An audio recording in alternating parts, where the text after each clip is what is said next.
सब लोग नहीं तो एटलीस्ट इस दुनिया के मेजॉरिटी लोगों ने कोइंसिडेंस यानी इत्तेफाक का एक्सपीरियंस लाजमी किया है। दो अलग लोगों का एक ही वक्त पर एक ही बात कह देना या किसी पुराने दोस्त से अचानक मिलना एक इत्तेफाक कहलाता है। इत्तेफाक दो तरह के होते हैं, एक वो जिन पर बिलीव करना आसान होता है और दूसरा वो जिन पर यकीन करने के लिए इंसान की अकल कोई दलील मांगती है कि इसे साबित किया जाए, क्योंकि ये महज एक इत्तेफाक नहीं हो सकता। इसमें बहुत सी बातें आती हैं, जैसे एक आदमी ने टाइटैनिक के डूबने से 14 साल पहले उसके डूबने वाले वाक़े की पेशेंगोई की थी, लेकिन किसी ने उस पर यकीन नहीं किया। या सिम्पसन्स कार्टून में डोनाल्ड ट्रंप का इलेक्शन में आना पहले से ही दिखा दिया गया था।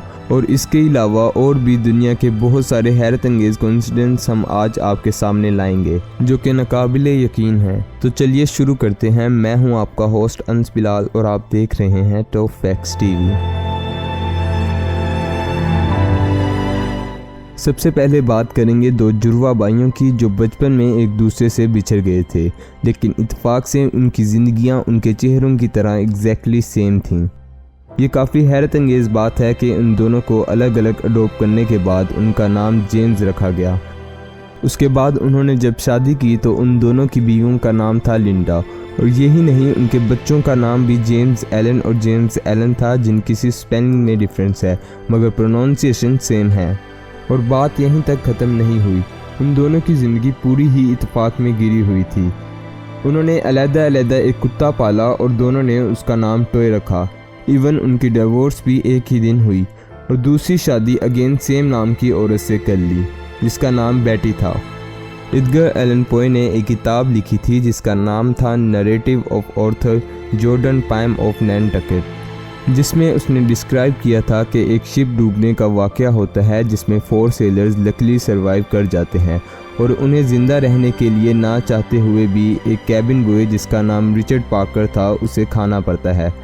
एलन पोए ये दावा करता था कि ये कहानी असल है, मगर उस पर किसी ने भरोसा नहीं किया और इत्तेफाक से 46 साल बाद ये वाक़या हकीकतन पेश आया। एक शिप वाकई डूबी थी जिससे 4 सेलर्स को रेस्क्यू किया गया, जिन्होंने बताया कि उन्होंने ज़िंदा रहने के लिए एक इंसान को खा लिया था। और गैस करें कि उसका नाम क्या था। वो बॉय रिचर्ड पार्कर था। फेमस राइटर मार्क ट्वेन ने अपनी मौत की पेशेंगोई खुद की।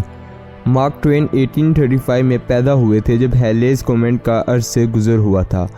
इस कॉमेट का गुजर हर 76 साल के बाद अर्थ के नज़दीक से होता है, तो मार्क ट्वेन कहते थे कि नेक्स्ट कॉमेट 1910 में पास करेगा और मैं इस कॉमेट के साथ आया हूँ और उसी कॉमेट के साथ चला जाऊँगा। और इत्तेफाक से ऐसा ही हुआ, वो 1910 में उस कॉमेट के अपेयर होते ही इंतकाल कर गए।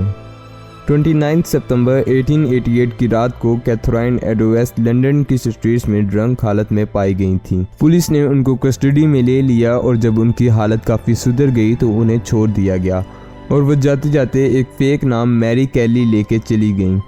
जिस रात वो रिलीज़ हुई थी उसी रात जैक नामी शख्स ने उनका मर्डर कर दिया और उसके बाद वो जिस दूसरी औरत का मर्डर करने पहुंचा उसका नाम मैरी कैली था।